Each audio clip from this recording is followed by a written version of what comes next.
Bonjour à tous et bienvenue dans ce nouveau webinaire consacré aujourd'hui aux mesures acoustiques. Alors avant de démarrer la session, on va repréciser, c'est le premier webinaire d'une série qu'on lance sur l'acoustique, puisque jusqu'ici on a traité pas mal de sujets, mais on n'était pas encore entré dans ce domaine. On a fait donc volontairement quelque chose d'assez large et d'assez générique. Et ensuite, en fonction de vos besoins, de vos demandes, de vos questions, de vos appétences, on programmera de nouvelles sessions plus orientées sur une thématique précise, un petit peu comme ce qu'on a fait sur les autres webinaires, où on a toujours commencé par quelque chose d'un peu générique, complet, et où ensuite on passe dans des webinaires suivants sur des zooms sur certaines thématiques qu'on va juste aborder très rapidement aujourd'hui. Ceci étant dit, donc aujourd'hui nous sommes trois à vous présenter ce webinaire. Donc il y aura donc en orateur principal Monsieur Philippe de Cordemoy, qui est business developer chez PCB Piezotronics Europe. En gestion du chat, Monsieur Luc Mijon, ingénieur d'application chez PCB Europe également. Et Bonjour donc, à tous. moi, en introduction, en conclusion, en organisation, Maïwen Courbeau, donc certains d'entre vous connaissent déjà aussi, responsable marketing et digital chez PCB Piezotronics France.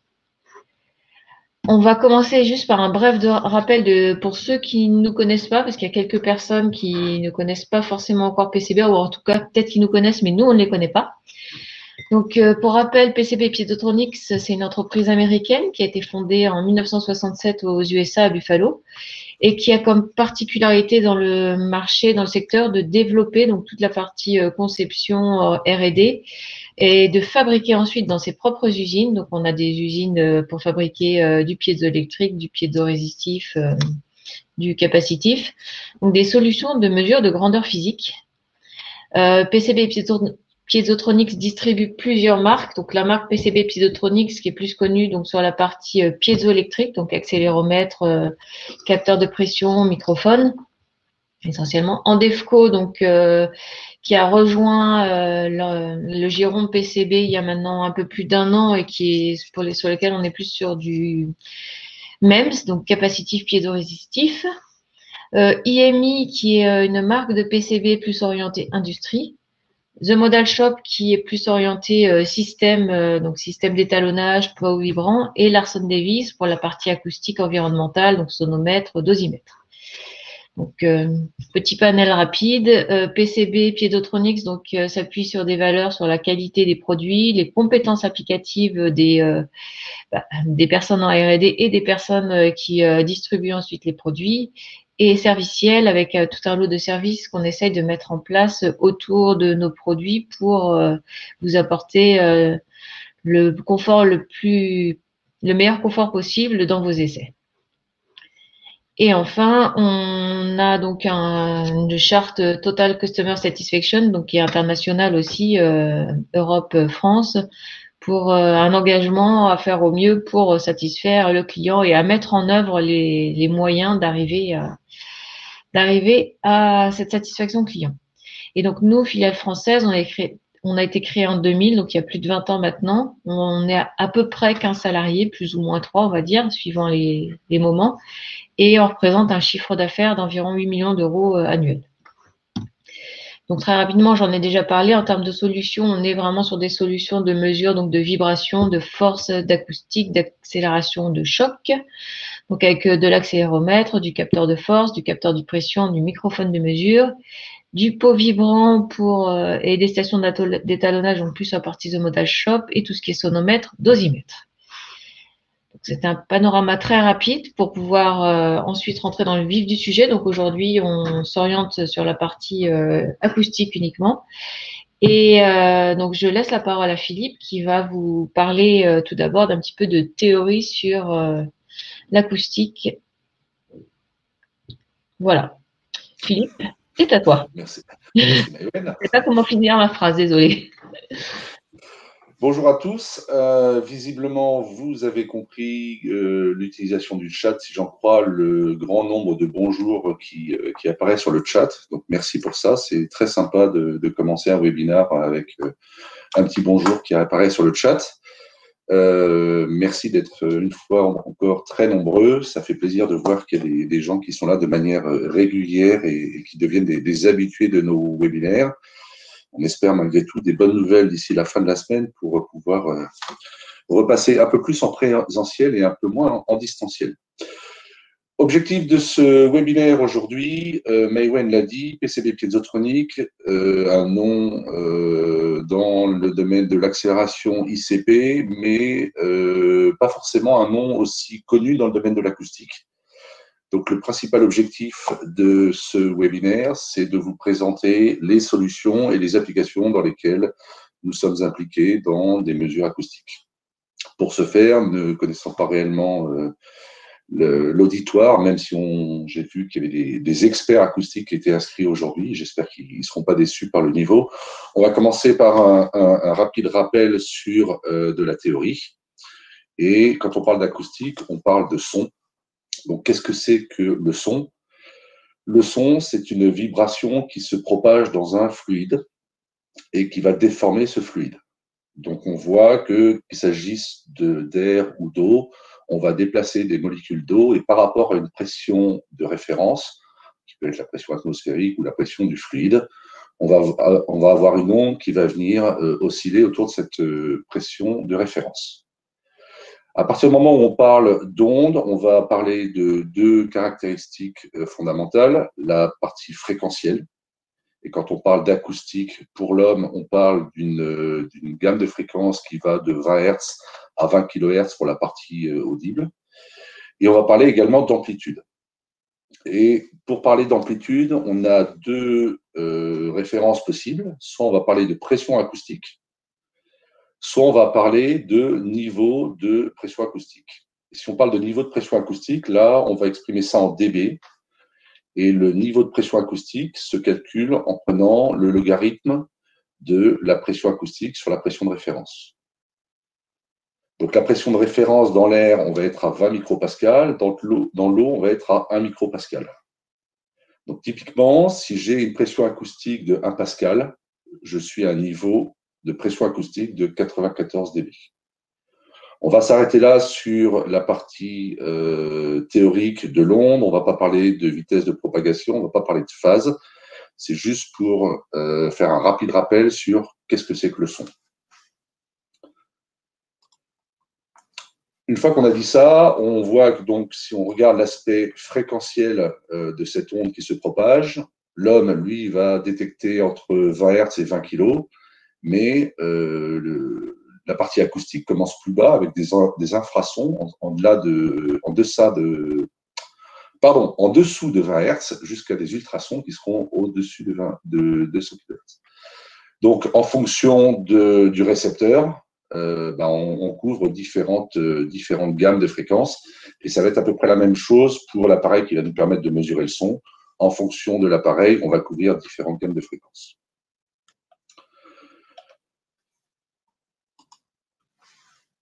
On a couvert la partie fréquentielle, on va voir la partie amplitude. Donc cette échelle représente en micropascal ou en dB la gamme qui commence au seuil auquel l'oreille humaine peut détecter quelque chose, donc 20 micropascal, jusqu'à 100 millions de micropascal, soit 140 dB. Et on voit que quand on parle d'acoustique, on couvre une gamme qui est extrêmement large, un environnement particulièrement silencieux comme une balade en forêt, un jour peut-être, à plus de 10 km, jusqu'à des bruits. Alors moi, je suis très aéronautique, donc je ne vais pas forcément faire polémique avec la dernière image, mais jusqu'à des bruits beaucoup plus forts, comme des feux d'artifice.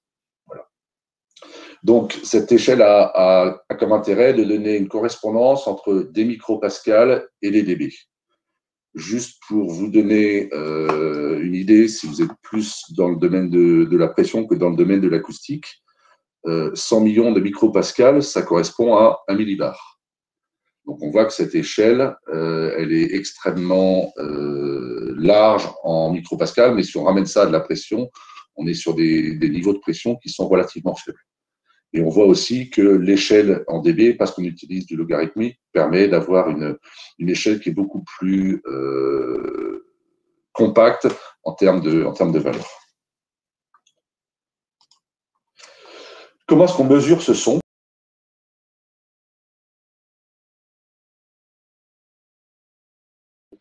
Ah, je crois qu'on vient de perdre Philippe, donc Philippe ne va pas tarder à revenir, donc en espérant qu'il puisse se reconnecter très vite. En attendant, alors comme on est effectivement en ce moment en télétravail avec en plus les enfants en télétravail, on a des problèmes parfois de connectique et de personnes branchées sur le Wi-Fi. Donc je pense que voilà, Philippe revient et on va Vous espérer que m'entendez de nouveau? la famille a lâché le Wi-Fi. Vous m'entendez de nouveau? Oui, on t'entend Philippe. Alors, Maëwen, j'ai entendu que tu commençais déjà à m'élire sur ma famille, mais ce n'est pas du tout ma famille. Une fois de plus, on a un problème avec cette plateforme et il semblerait que quelqu'un d'autre se soit connecté avec mes identifiants, ce qui m'a éjecté. Bref, excusez-moi pour cette interruption. J'en reviens à l'appareil qui permet de mesurer le son, appareil qui s'appelle un microphone. Vous l'avez compris, un microphone, ce n'est rien d'autre qu'un capteur de pression avec des caractéristiques un peu particulières. Capteur de pression qui ne sera pas un capteur de pression absolue, puisqu'on cherche à mesurer une variation autour d'une pression de référence. Donc, il va y avoir quelque part dans cet appareil une égalisation en pression pour pouvoir avoir cette pression de référence. Le principe de fonctionnement du microphone, vous avez une membrane qui est positionnée par rapport à quelque chose qu'on appelle une plaque arrière. Et en apportant une polarisation à cet ensemble, on crée une capacité entre la plaque arrière et la membrane. Plus exactement, la membrane et la plaque arrière forment une capacité. Et lorsque l'onde acoustique va venir déformer la membrane va venir se déplacer. C'est cette variation de distance entre la membrane et la plaque arrière qui va créer un signal électrique. Donc voilà en gros le principe de fonctionnement. On ne va pas rentrer dans les détails de la polarisation, mais sachez qu'elle peut être soit apportée par l'extérieur, avec une tension de 200 volts, soit une polarisation interne. La sensibilité du microphone va être principalement définie par la dimension de ma membrane, mais également la polarisation de la plaque arrière et la distance initiale entre la membrane et la plaque arrière. La réponse en fréquence de mon microphone va être principalement définie par l'amortissement, c'est-à-dire le nombre de trous qu'il y a dans ma plaque arrière et la facilité avec laquelle le volume qui va se retrouver comprimé entre la membrane et la plaque arrière va pouvoir être absorbé par la plaque arrière. Donc, voilà encore une fois de manière très rapide le principe de fonctionnement d'un microphone. Parce que la membrane est un élément sensible, on va venir positionner devant une grille qui est évidemment étudiée pour ne pas trop influencer la réponse de la membrane.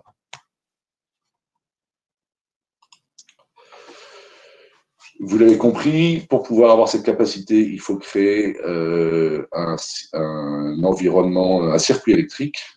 Et pour pouvoir aller de cette capsule microphonique vers un système d'acquisition, un sonomètre ou tout autre système, il va falloir utiliser un préamplificateur qui va venir s'interfacer entre la capsule microphonique, l'élément sensible, et le reste de ma chaîne d'acquisition. Pourquoi est-ce que c'est important? Parce qu'en fait, quand on regarde la performance, il ne faut pas juste se contenter de regarder la performance du microphone. Si on utilise un microphone appairé et un préampli, c'est vraiment la performance de l'ensemble qu'il faut regarder. Et le préamplificateur peut limiter la performance par rapport au microphone. Il faut bien regarder l'ensemble et quand on fait un étalonnage, il est recommandé évidemment d'étalonner les deux ensemble pour pouvoir avoir sa chaîne de mesure étalonnée. Cette représentation illustre un peu ce que l'on disait tout à l'heure sur les aspects de dynamique. Plus mon microphone est large, plus ma membrane est large, plus elle va être sensible et plus je vais pouvoir aller mesurer des faibles niveaux. À l'inverse, moins je vais pouvoir monter en fréquence. Donc on voit là des gammes à la fois de niveau et de fréquences que l'on couvre avec différents types de microphones, commençant par le plus gros, le microphone 1 pouce, jusqu'à du quart de pouce, voire même du 1/8 de pouce. Vous noterez qu'il y a des informations qui sont notées là en dB ou en dBA. On n'a pas parlé de dBA et de pondération.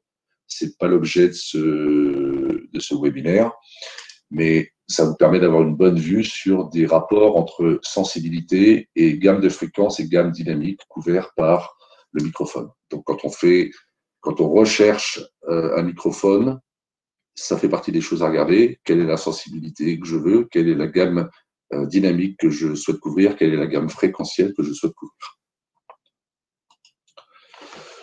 Ce n'est pas la seule chose à regarder, puisque à peu près comme tout capteur, un microphone a pour vocation à mesurer de l'acoustique, mais lorsque l'on vient placer le microphone dans le champ acoustique, on perturbe ce champ. Donc, on a trois types de champs ou trois types d'environnements dans lesquels on utilise des microphones. Ce que l'on appelle le champ libre, le champ de pression ou le champ diffus. Champ diffus aussi appelé à incidence variable. On va rentrer plus dans le détail de ces trois types de champs, mais on voit sur cette représentation qu'en fait, les réponses en fréquence des microphones en fonction des champs varient surtout pour des fréquences qui sont supérieures au kilohertz. Donc, sur des gammes de fréquences inférieures au kilohertz, on voit que le comportement, quel que soit le type de champ, est à peu près le même. Donc, cette considération de dans quel type de champ suis-je, prend réellement une importance au-delà du kilohertz. En deçà, ce n'est pas forcément quelque chose dont il faut se préoccuper. Qu'est-ce que c'est qu'un microphone de champ libre? Un microphone de champ libre, on considère qu'il y a une source unique et que cette source unique va envoyer l'onde acoustique et que l'onde acoustique va en gros traverser mon microphone et va aller se perdre dans l'infini. C'est ce qu'on essaie de reproduire dans les chambres anéchoïques où on vient absorber l'onde. C'est ce que l'on pourrait imaginer dans un cas d'une source unique, dans un environnement extérieur avec aucune réflexion. Donc les microphones là sont conçus pour pointer vers la source de bruit et capturer cette information sans aucune autre réflexion. On ne parlera pas non plus aujourd'hui de l'influence, de l'incidence de l'onde par rapport au microphone. Donc voilà, ça c'est le premier type de champ, dit champ libre. Deuxième type de champ, je dirais, c'est l'inverse. C'est ce que l'on appelle du champ diffus ou à incidence variable. Là, c'est une salle réverbérante, c'est-à-dire qu'on a une source de bruit, toujours pareil, mais que cette source de bruit va venir se réfléchir sur toutes les parois de la salle dans laquelle on est. Au final, on va se retrouver dans un environnement où on serait avec une onde acoustique qui arrive de toutes les directions. On utilise des microphones de champ diffus, soit quand on est dans un environnement avec des sources multiples. Donc, on considère que des sources multiples, c'est comme une source qui vient se réverbérer sur tous les pans de ma chambre réverbérante. Et particularité du champ diffus, on considère que la pression est égale en tout point du champ. On utilise des microphones de champ diffus principalement quand on est dans des espaces extrêmement confinés. Je prendrai par exemple des mesures acoustiques dans un tout petit pipeline où on imagine bien que l'onde va venir se réfléchir sur les parois du pipeline dans tous les sens. Dernier champ, le champ de pression. Donc là, c'est, on va dire, la même chose que le champ libre, sauf qu'on vient buter sur une paroi. On a pris l'exemple ici d'un microphone monté en affleurant à travers un mur. On a une source et cette source va venir impacter ma paroi sur laquelle est monté le microphone. Et là, ce que l'on considère, c'est qu'on a une pression qui va être uniforme sur la membrane du micro. Donc là, on a mis une source qui vient impacter dans l'axe du microphone. On pourrait aussi dire qu'on est dans un écoulement avec une source qui serait perpendiculaire à l'axe de mon microphone. Quand est-ce qu'on utilise un microphone champ de pression? Également dans des espaces très confinés, on aura un exemple tout à l'heure, ou alors pour des mesures en surface. Donc voilà les trois champs principaux. Lorsque l'on fait l'étalonnage d'un microphone, on utilise quelque chose qui s'appelle une grille électrostatique ou un actuateur électrostatique qui va permettre de venir solliciter la membrane du microphone à un niveau donné et à un certain nombre de fréquences pour pouvoir faire une réponse en fréquence de la capsule microphonique et vérifier son comportement. Parce que cette grille électrostatique s'adapte parfaitement aux dimensions de la membrane de mon microphone, c'est comme si je venais générer une pression uniforme sur ma membrane. Et donc, en fait, ce que l'on dit là, c'est que on génère en fait un champ de pression. Et lorsque l'on fait l'étalonnage, on va avoir une réponse du microphone qui va être une réponse à la grille électrostatique, qui va être une réponse en pression. Mais si le microphone que l'on souhaite étalonner est un microphone de champ libre ou de champ diffus, on va apporter une correction à cette réponse en fréquence pour revenir à la réponse en fréquence que le microphone aurait s'il était dans un champ libre ou dans un champ diffus. Là, j'ai l'impression que c'est mes explications qui sont un peu diffuses, donc je vais passer un tout petit peu plus de temps là-dessus. Si vous prenez la courbe qui est représentée sur le certificat d'étalonnage à droite de cette diapositive, vous avez en pointillé la réponse d'un microphone de champ libre à un champ de pression. On est cohérent avec ce qu'on a dit tout à l'heure, on voit bien qu'il y a une variation entre les deux courbes qui ne se produit qu'au-delà du kHz. La courbe droite, parce que c'est un microphone de champ libre et parce qu'il va être utilisé en champ libre, et la réponse en fréquence obtenue avec le champ de pression, corrigée pour être amenée à la réponse en champ libre. Je ne suis pas sûr d'être moins confus, mais on va quand même avancer. Microphone au singulier ou microphone au pluriel. Quand on parle d'acoustique, maintenant qu'on a vu que le microphone était l'instrument qui allait nous permettre de faire la mesure de cette onde acoustique, si on utilise un seul microphone, on l'a vu, on va pouvoir mesurer l'amplitude et la fréquence et revenir à des niveaux de pression acoustique. On va pouvoir faire de l'analyse derrière en fréquence, mais en gros, on va avoir deux informations principales, niveau et fréquence. Si on utilise plusieurs microphones et qu'on dispose ces microphones d'une certaine manière, on va pouvoir déterminer des paramètres supplémentaires comme la vitesse et la direction d'une source de bruit. Donc là encore, il va y avoir des questions fondamentales à se poser sur l'appairage en phase des microphones, mais juste pour vous donner un exemple d'application, si on a une onde acoustique et un seul microphone, on va pouvoir détecter son amplitude et sa fréquence. Si on prend deux microphones, on peut imaginer qu'on va obtenir, en fonction de quand répond le premier microphone, quand répond le deuxième, la vitesse de l'onde. Donc, on va, dans les applications que l'on va parcourir tout à l'heure, voir des applications où on a utilisé un seul microphone et des applications où on utilise deux, voire beaucoup de microphones. C'est juste parce qu'on ne cherche pas à regarder la même chose. Je vais passer un petit peu le temps là-dessus parce que, encore une fois, PCB est très connu dans le domaine de la vibration ICP, mais PCB a une offre de capteurs acoustiques qui est extrêmement vaste. Donc, PCB fabrique des microphones de surface, donc des microphones qui sont en fait des microphones de pression qui sont conçus pour mesurer dans un écoulement sur une paroi sans perturber l'écoulement. PCB fabrique des sondes microphoniques. Donc, une sonde microphonique, c'est en fait un capteur acoustique où on a déporté la partie sensible et où on vient, par l'intermédiaire d'un conduit, récupérer l'onde acoustique à un endroit où on ne pourrait pas positionner le microphone, soit pour des raisons d'encombrement, soit pour des raisons de contraintes type température. On fabrique également des capteurs microphones piézoélectriques. Donc là, on est sur un capteur de pression dynamique qui a une sensibilité moins élevée qu'un microphone classique, mais qui va donc permettre de faire des mesures à très fort niveau. Et parce qu'on est sur une technologie piézoélectrique, va avoir des caractéristiques de robustesse et de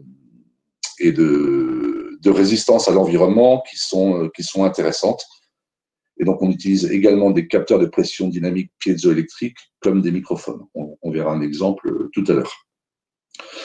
Des microphones anti-intempéries, qui sont des microphones classiques avec des protections particulières, que ce soit pour réduire l'effet du vent ou empêcher ou se protéger du risque aviaire. Il manque une information ici. On fabrique également des microphones d'antenne, qui sont des microphones qui sont faits pour être utilisés dans des applications où il faut un grand nombre de microphones, donc où l'aspect financier ou coût est relativement important et où on utilise des technologies qui peuvent être différentes du microphone condenseur qu'on a présenté tout à l'heure. On peut utiliser des éléments MEMS. Ce sont des microphones qui sont utilisés pour des, comme leur nom l'indique, pour des applications où on a besoin d'antennes et donc d'un grand nombre de microphones. Donc, toute cette offre-là est disponible auprès de PCB et en DEFCO. Et on garantit évidemment l'étalonnage et la révision de ces matériels pour garantir leur performance. On va passer à la partie application et une des raisons pour laquelle on a choisi cette illustration pour parler d'application. Bon, il y a un lien évident avec l'acoustique, mais en gros, l'acoustique est un domaine extrêmement vaste et on pourrait sans doute avoir une application par petit rectangle représentée sur cette diapo. Donc, on a fait un choix qui, comme tous les choix, est un peu arbitraire, des applications qu'on allait présenter aujourd'hui. Ce n'est pas une liste exhaustive, ça ne veut pas dire qu'il n'y a que dans ces domaines-là que l'on travaille, mais on a essayé de couvrir un panel le plus large possible pour espérer être intéressant pour un auditoire le plus large possible. Donc, on va commencer avec des applications dans le domaine de l'automobile et la mesure de bruit d'échappement. Alors, on peut faire de la mesure de bruit d'échappement pour plusieurs raisons. Vérifier qu'on est en conformité avec la régulation, avec la législation, pardon, avec les règles et les lois en vigueur. On peut aussi faire de la mesure de bruit d'échappement pour des problèmes ou des problématiques plutôt de qualité acoustique, parce que le bruit de l'échappement est une image de la marque et quelque chose qui est perçu comme l'utilisateur comme valorisant le produit. Toujours est-il que pour faire des mesures de bruit d'échappement, on est confronté, à des environnements où il y a de la forte température et où il faut qu'on soit capable de mesurer des fréquences élevées jusqu'à la fréquence de résonance. Pour ce faire, on a une sonde microphonique qui s'appelle la 377B26 qui est parfaitement adaptée à ce genre d'environnement. Autre application dans le domaine automobile, le bruit de freinage. Donc là, on n'est plus dans je veux optimiser mon bruit de freinage parce que c'est un bon vecteur de marque, mais plus sur on veut minimiser le bruit de freinage parce que c'est pas perçu comme très qualitatif quand je fais du bruit au moment du freinage. Il peut y avoir plein de raisons sur le bruit de freinage. Ça peut être un disque voilé, ça peut être de la poussière. On utilise pour faire de la mesure de bruit de freinage des microphones d'antenne qui ont la caractéristique de résister à l'eau et à la poussière, puisqu'évidemment, quand on veut faire des mesures en conditions réelles, eh bien, entre la poussière qui vient du disque à cause des étriers et l'environnement potentiellement humide, on a besoin de protéger le microphone.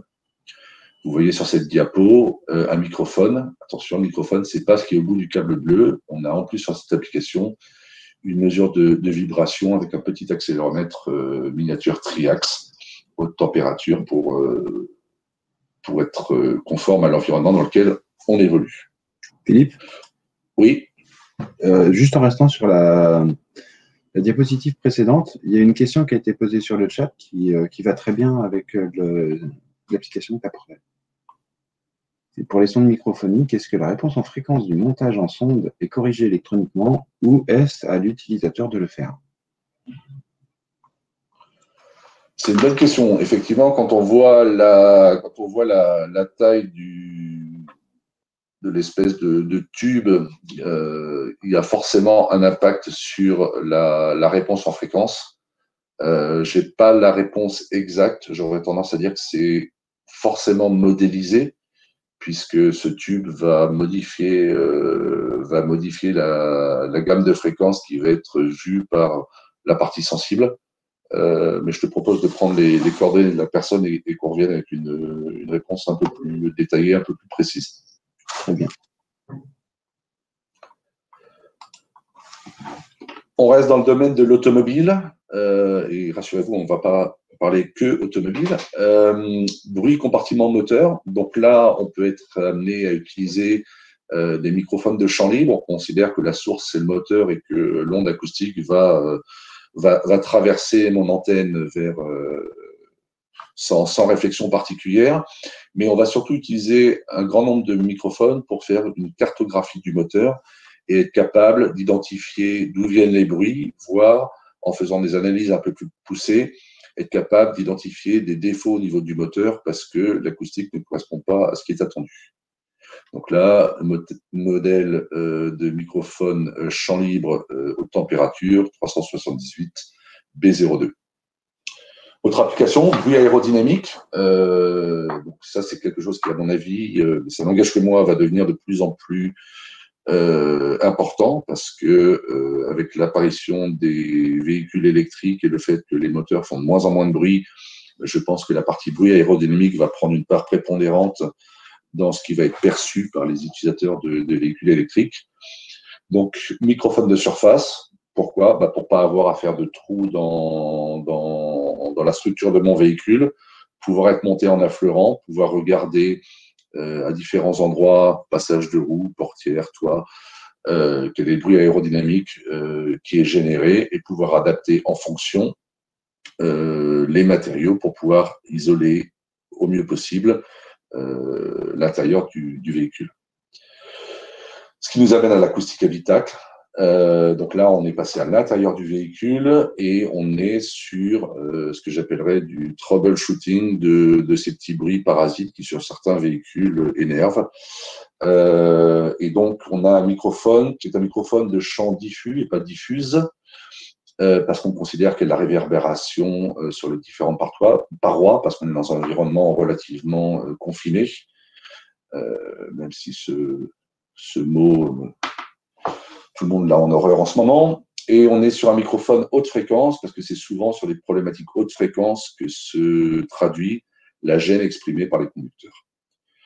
On aurait pu avoir encore d'autres applications et passer 1 heure sur des applications automobiles, parler de qualité acoustique, le bruit d'une portière qui se ferme, parler d'intelligibilité à l'intérieur de l'habitacle pour des systèmes audio, parler de pass-by pour des bruits de passage véhicule. Bon, voilà, vous l'avez compris, on ne donne que quelques exemples par type d'industrie. Et on va quitter l'automobile pour passer dans le domaine du spatial, avec là une application qui est assez particulière, qui touche les satellites. Et en fait, ces deux applications sont très liées. Lorsqu'un fabricant de lanceurs vend le lancement d'un satellite, il garantit un niveau acoustique qui ne sera pas dépassé pendant le lancement. Et c'est suivant ce niveau acoustique-là que le satellite est testé. Donc, pendant la phase de fabrication du satellite, c'est l'image de gauche, on vient mettre le satellite dans une salle et on vient, avec des sirènes, générer un bruit qui est le niveau auquel le satellite sera exposé pendant le lancement. Et donc, on vient mesurer ce bruit avec des microphones de champ diffus pour vérifier qu'on atteint bien le niveau escompté. Donc là, on utilise un modèle qui est le 378 A21. Et pendant le lancement, le fabricant du lanceur utilise un microphone pour faire la mesure de bruit sous coiffe, pour vérifier que l'engagement qu'il a pris vis-à-vis du fabricant ou l'opérateur du satellite est respecté. Et cette mesure est très importante parce qu'une fois que le satellite est mis à poste, s'il ne fonctionne pas, il faut que le responsable du lancement justifie du fait que pendant le lancement, le niveau acoustique n'a pas été dépassé. Donc, il y a des enjeux d'assurance derrière qui sont assez significatifs. Donc là, typiquement, il y a le microphone 2510 M4A qui est en fait un capteur de pression piézoélectrique qui est utilisé. On voit que c'est un capteur qui a l'air un bon gaillard, bien solide, parce qu'il est dans un environnement vibratoire important et il est vraiment conçu pour faire de la mesure de fort niveau dans cet environnement vibratoire. On aurait pu également parler des bruits qui sont mesurés au moment des lancements des fusées. On redescend un petit peu du spatial vers l'aéronautique, avec 3 applications qui sont assez distinctes. La première, c'est de la mesure de bruit cabine. Donc là, on vient faire une cartographie acoustique de ma cabine et on vient regarder où sont les sources de bruit, ou en tout cas, comment sont transmis les bruits de l'extérieur à l'intérieur de la cabine. Donc c'est important pour pouvoir garantir une cabine la plus silencieuse possible. C'est particulièrement important pour les gens qui fabriquent des jets d'affaires, où les clients attendent de pouvoir écouter leur musique préférée comme dans leur salon. Mais voilà, pour les gens qui prennent l'avion, on voit bien qu'il y a eu des progrès significatifs faits en termes de bruit. Et que la problématique du bruit est une problématique importante pour l'aéronautique. Donc là, on a des microphones d'antenne 130 E20 qui sont utilisés pour faire cette antenne et cette cartographie acoustique. On sort de la cabine pour passer dans le monde des riverains. Mesure de bruit autour des aéroports. Donc, un certain nombre d'aéroports ont des chartes environnementales où ils s'engagent vis-à-vis des riverains à faire respecter des procédures anti-bruit par les avions qui utilisent l'aéroport. C'est pour ça que parfois, alors que l'avion vient juste de décoller, il y a une réduction des moteurs. C'est pour pouvoir se conformer aux règles de réduction des nuisances sonores.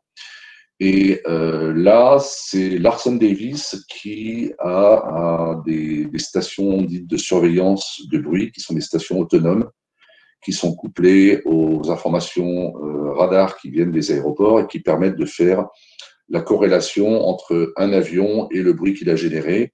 Et pour des opérateurs qui n'auraient pas respecté les procédures anti-bruit, d'avoir des amendes, mais également d'être capable de gérer la communication vis-à-vis de tous les riverains et des associations de riverains qui sont autour des aéroports.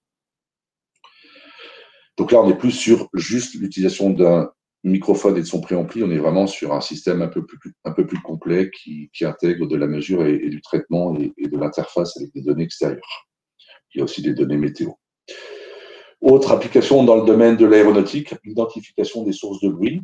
Donc là, on est sur une application qui se fait en soufflerie, en tout cas sur cette image-là, où on va, dès les premières phases de la conception d'un appareil, à partir de sa maquette, disposer des microphones de pression et regarder par des techniques de cartographie acoustique où sont les sources de bruit.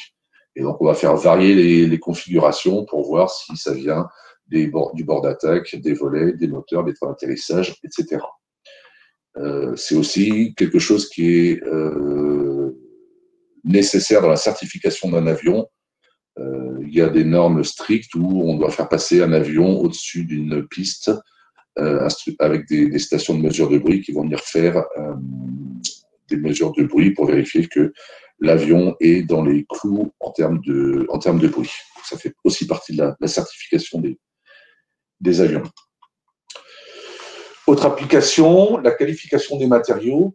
Donc là, c'est une bonne illustration de la première partie de ce webinaire où on parlait de salles réverbérantes et salles anéchoïques.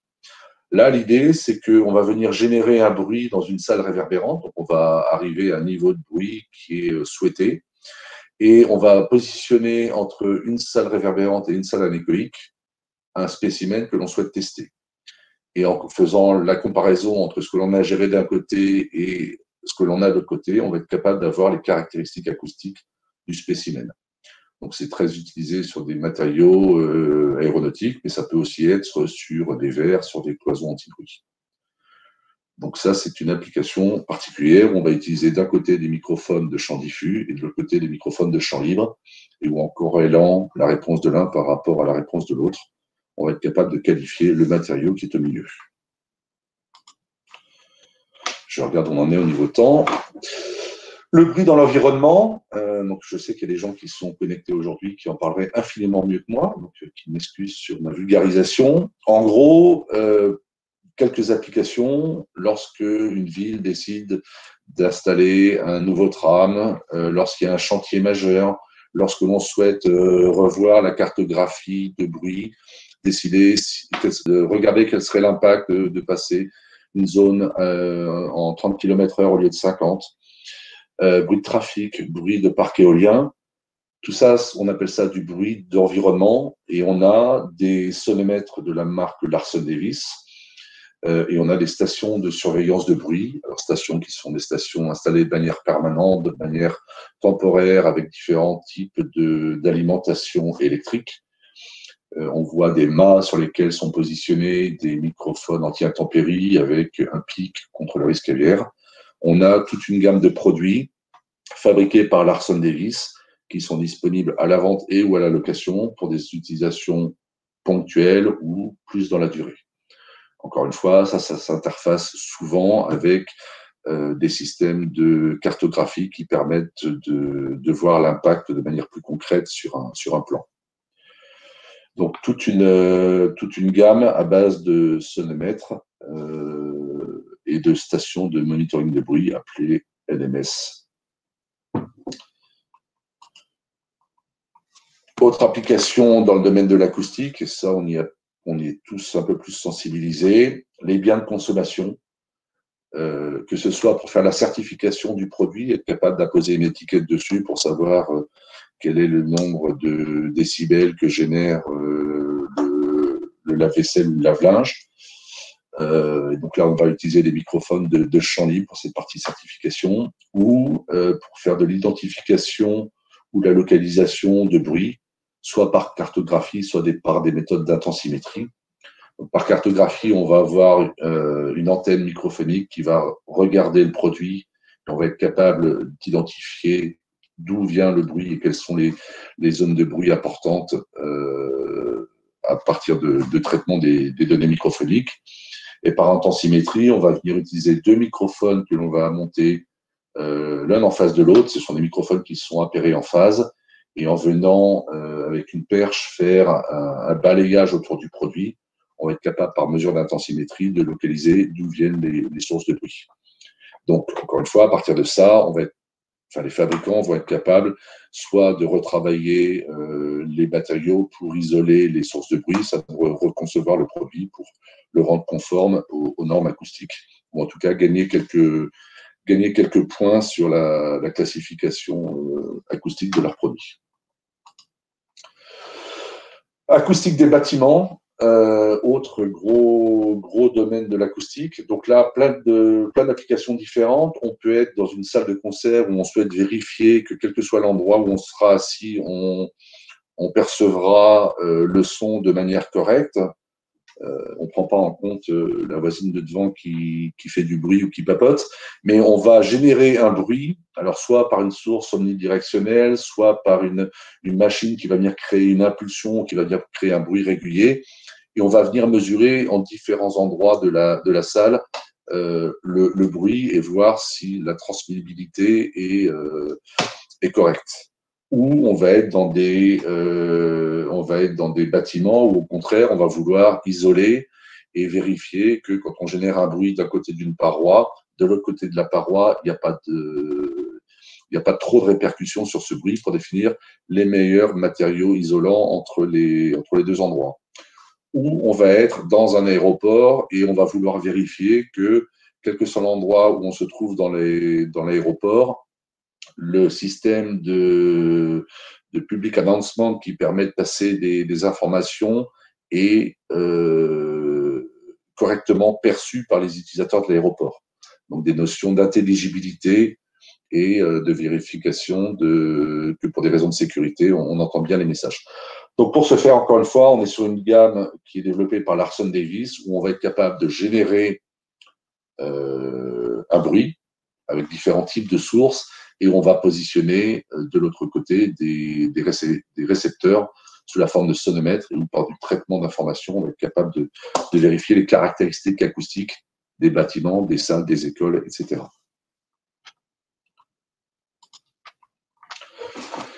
Mesure de dose de bruit. Donc là, la problématique est un petit peu différente. On a des personnes qui, par leur activité, sont exposées à des bruits réguliers, soit parce qu'ils sont dans un environnement très industriel, soit parce qu'ils utilisent des marteaux-piqueurs. Et on souhaite vérifier qu'on est en conformité avec la législation, d'une part, mais on souhaite également être capable d'adapter soit les protections auditives qui sont nécessaires, soit l'exposition de la personne au bruit. Donc, c'est pour des raisons évidemment d'hygiène, de santé plus exactement. Et donc là, on va utiliser un appareil qui s'appelle un dosimètre. Alors, c'est une des méthodes possibles. On peut aussi faire ça en faisant de la mesure par sonomètre.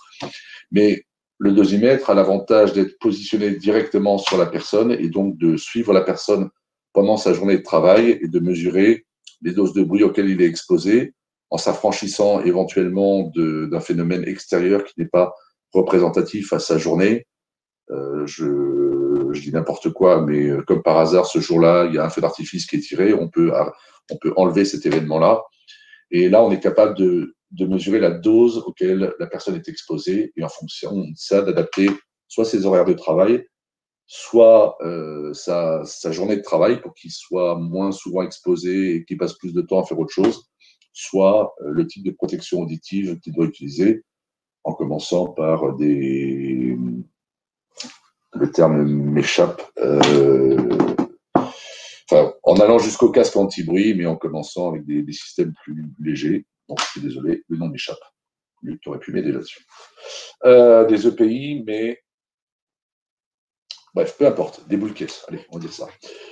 Particularité de l'offre en dosimètre de Larson Davis, on a un dosimètre qui a été qualifié pour des environnements où la sécurité intrinsèque est nécessaire.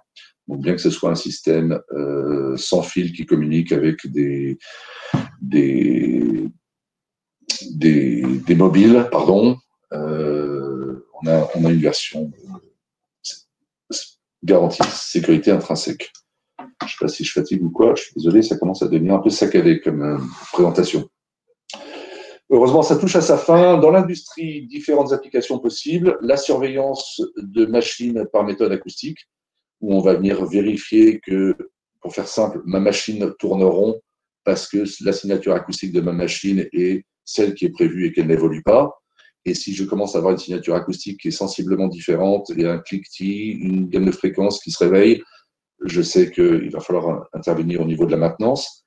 Mais on est également sur des techniques de test sur ligne de production par méthode de résonance. Donc, en gros, chaque produit que je fabrique a une signature acoustique connue.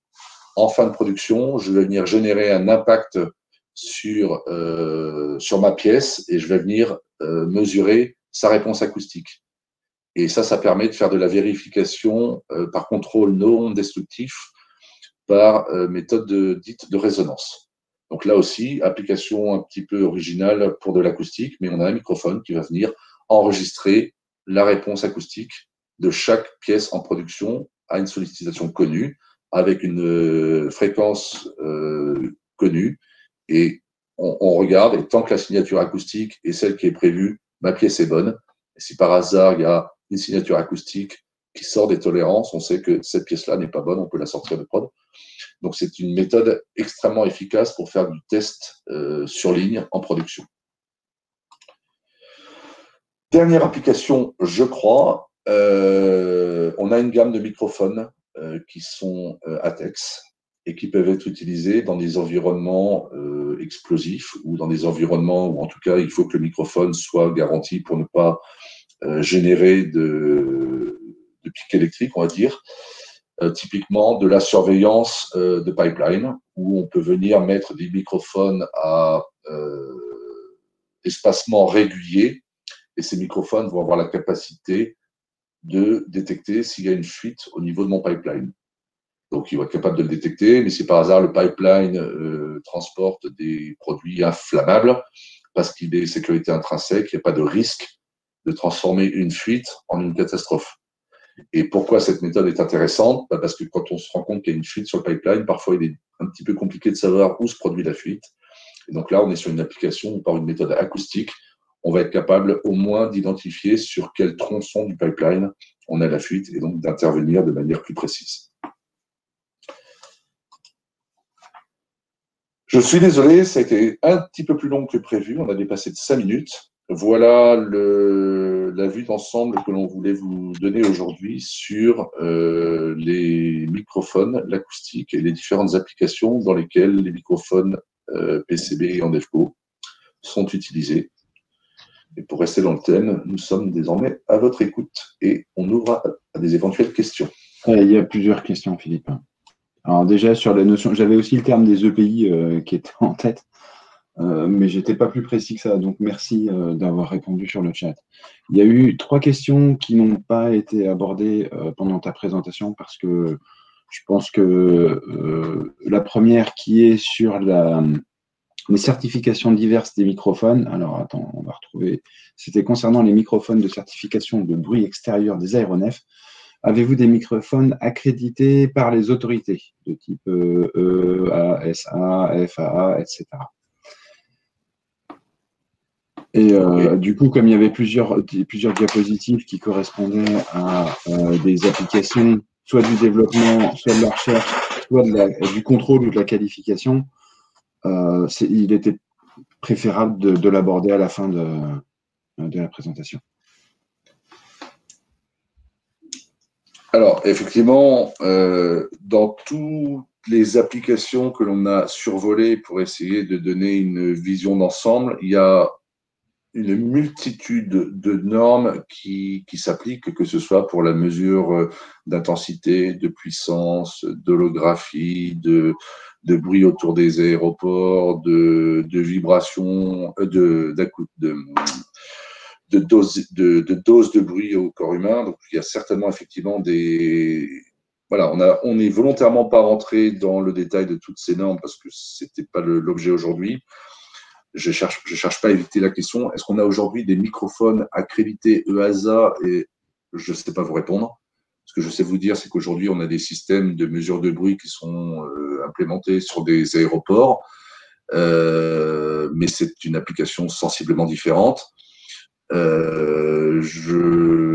Est-ce qu'on a des solutions pour faire des mesures suivant les standards ICAO pour du flyback? Je ne sais pas. Il faut que je me renseigne là-dessus. Je n'ai pas la réponse. Je ne sais pas si notre gourou marché aéronautique est là ou pas, et s'il a la réponse. Si c'est le cas, il est le bienvenu pour la mettre sur le chat. Sinon, on se renseigne et on reviendra vers vous. Je n'ai pas la réponse. Je suis désolé. Autre question, quelles sont les différences? Alors, on repart sur la partie technologique. Quelles sont les différences entre les microphones piezo et électrostatiques? Ça, c'était plutôt les diapositives qui étaient présentées au début, quand tu présentais la gamme des différentes sondes et la partie capacitive donc, du microphone, on va dire, plutôt standard, en comparaison de ceux qui étaient à technologie piézoélectrique qu'on a présenté juste comme un cas particulier. Alors, la principale, déjà le capteur piézoélectrique, le capteur de pression piézoélectrique, il est autogénérateur, c'est-à-dire qu'il fonctionne sur la base d'un cristal piézoélectrique. Il n'a pas besoin de polarisation externe, même s'il a besoin malgré tout d'avoir derrière une amplification de signal ou une conversion de signal pour sortir des millivolts, il ne sort pas de manière… il faut faire une conversion charge millivolts. Donc déjà, il est autogénérateur. Ensuite, il a des sensibilités qui sont beaucoup plus faibles et des niveaux de bruit qui sont plus élevés qu'un microphone classique. Donc, c'est vraiment des microphones qui vont être dédiés sur des applications fort niveau. Après, il y a d'autres intérêts à utiliser de la technologie piézoélectrique. C'est, par exemple, le fait qu'il y a moins de limitations en température parce qu'il n'y a pas au niveau de au niveau de l'élément sensible, il n'y a pas d'électronique.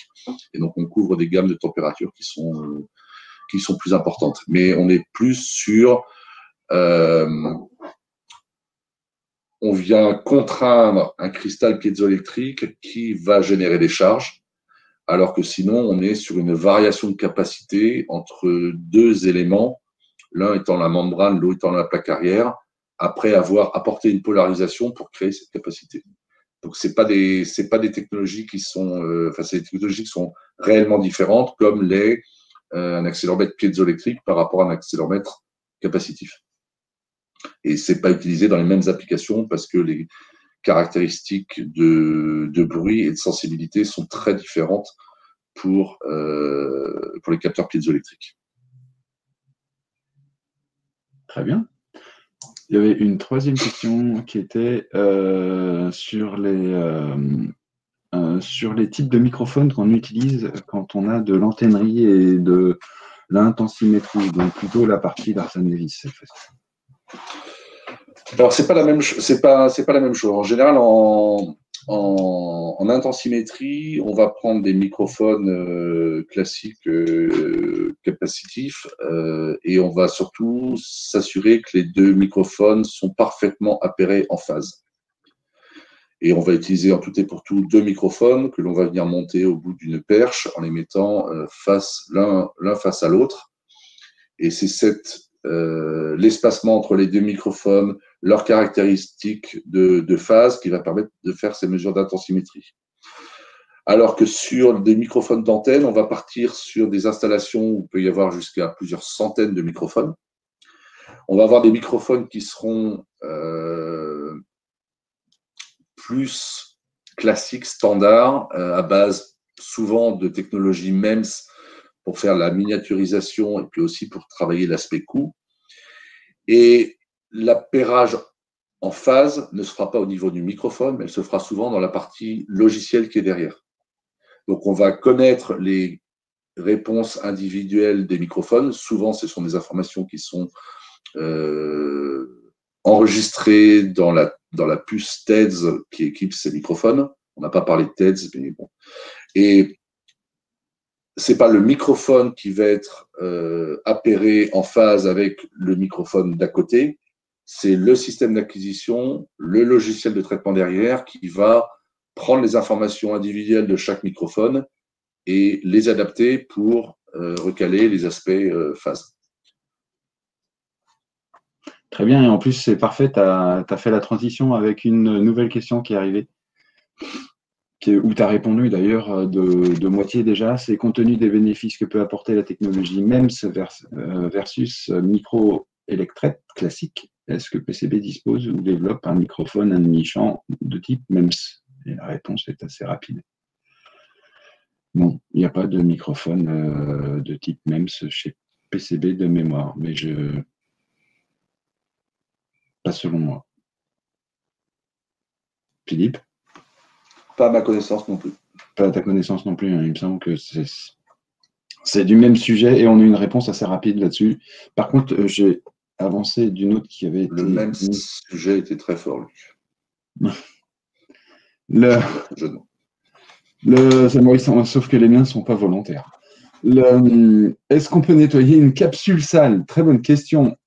Poussière, résidus de boule anti-vent, et si oui, par quel moyen? Et là, la réponse est oui, avec une extrême précaution.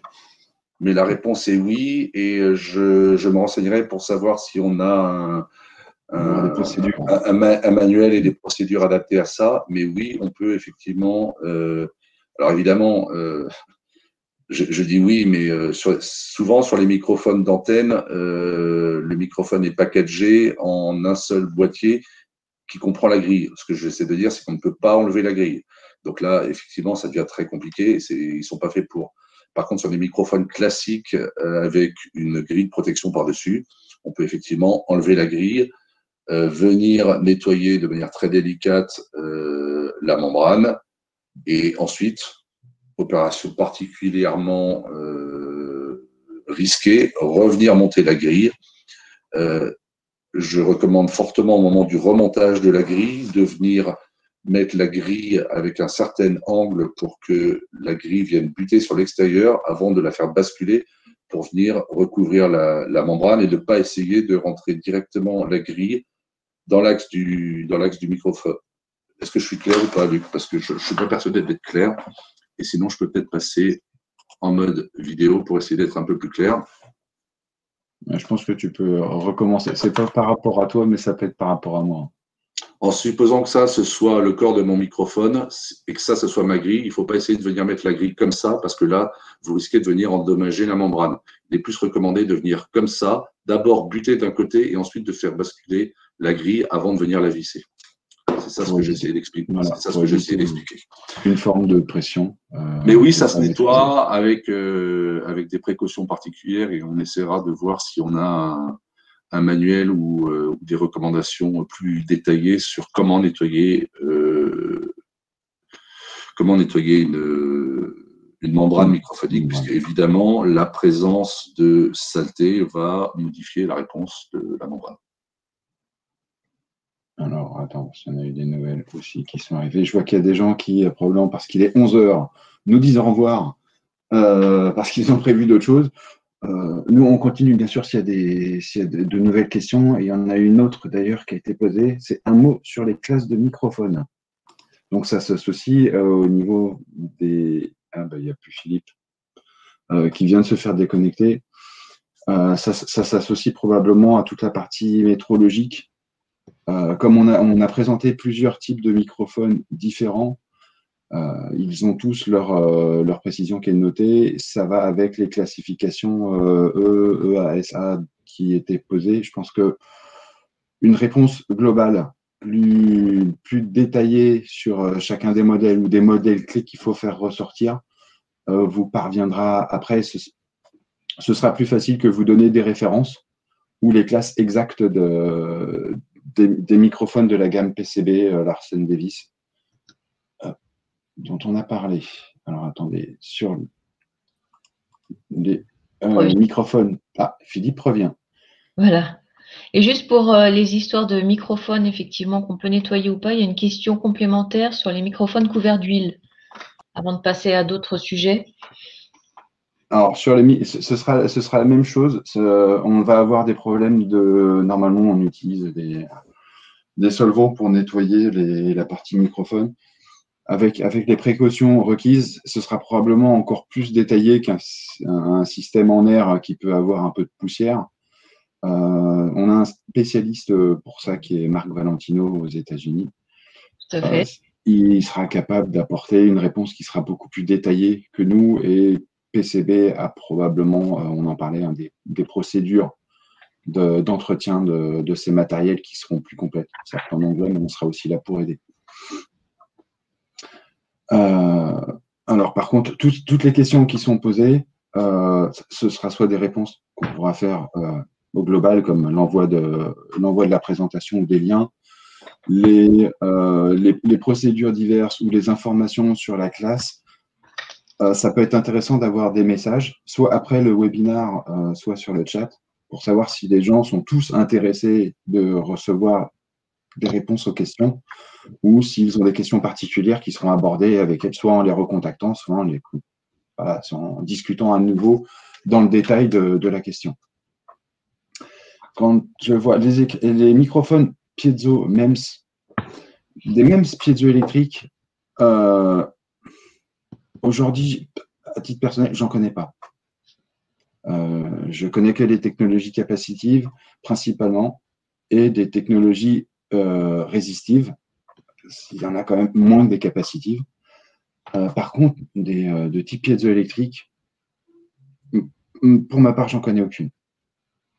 Ah, attendez, je descends parce que j'ai vu qu'il y a plein d'autres écrits. Est-ce que j'en vois? On avait parlé, voilà, les classes 0, classe 1 et classe 2. Je n'aurai pas la liste à vous donner. Il est préférable qu'on vous réponde après avec je dirais des valeurs sûres de réponse. Est-ce que je vois d'autres? Non, je vois que beaucoup de personnes nous quittent. Les mêmes piezo existent. Ok, parfait. De toute façon, on prend en note vraiment l'ensemble de vos questions. N'hésitez pas également à en envoyer par mail suite à ce webinaire pour que nous-mêmes, on voit auprès des bons interlocuteurs pour retrouver les bonnes réponses et vous apporter des réponses fiables, sûres, soit sous la forme de webinaire, soit en direct, selon les questions et les réponses apportées.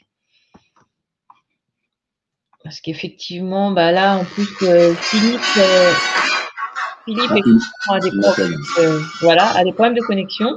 Donc, il va pas pouvoir, je pense, finaliser avec vous. C'est quand même lui l'expert acoustique pour le coup côté interlocuteur français. Après, comme disait Luc, on a un expert acoustique anglophone par contre. Mais donc, on va boucler avec lui et vraiment s'assurer de vous apporter les bonnes réponses par rapport à vos questions.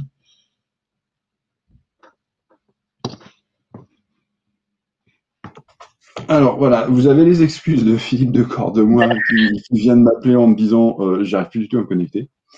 Donc c'est pas qu'il a eu autre chose à faire, hein, c'est qu'il n'arrive plus à se raccorder sur le webinaire. Alors par contre, il y a eu 2 nouvelles questions. J'ai bouché par mégarde un évent de micro lors d'un montage. Sur quelle fréquence cela va-t-il jouer? Alors, à partir du moment où on parle d'une membrane en résonance, s'il y a des résidus, on risque d'impacter déjà la sensibilité.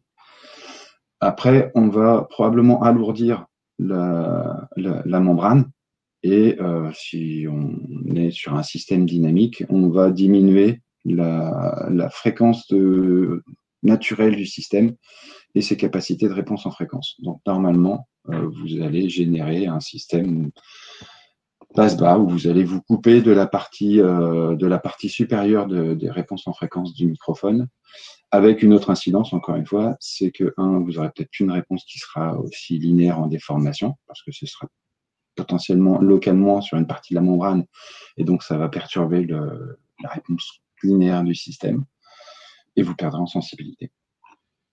Avez-vous un catalogue des mêmes piezo? Je botte en touche.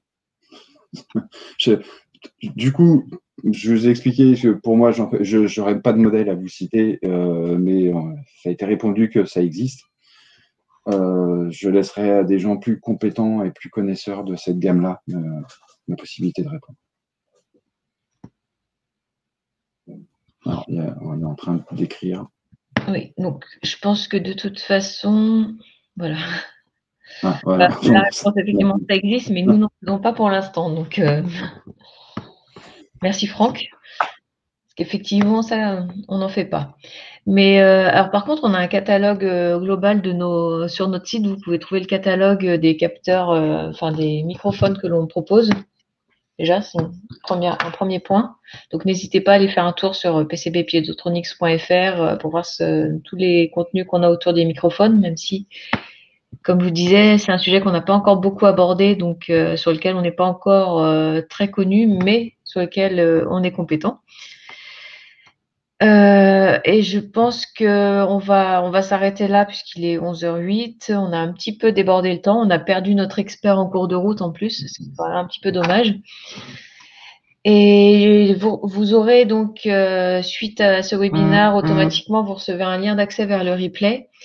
Et on vous contactera ensuite de façon électronique pour vous proposer d'accéder également aux slides de la présentation et de nous envoyer aussi vos diverses questions, les sujets sur lesquels vous voudriez qu'on fasse un approfondissement pour que nous-mêmes on travaille sur d'autres webinaires toujours centrés sur cette thématique acoustique, mais du coup en travaillant sur des points précis, que ce soit des technos précises, des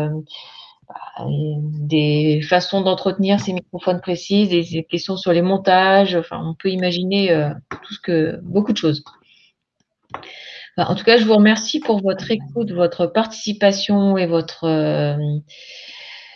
dynamisme. C'est toujours beaucoup plus agréable de faire un webinaire avec des gens qui interagissent sur le chat. Malheureusement, on ne peut pas interagir en visuel, mais en tout cas, des gens qui nous parlent sur le chat, qui posent des questions, qui s'intéressent, c'est beaucoup plus agréable pour nous que de dérouler finalement une présentation de façon complètement plate. Donc, merci encore pour votre participation. Voilà. Et à très bientôt sur un prochain webinaire. Bonne fin de semaine à tous. Au revoir à tous.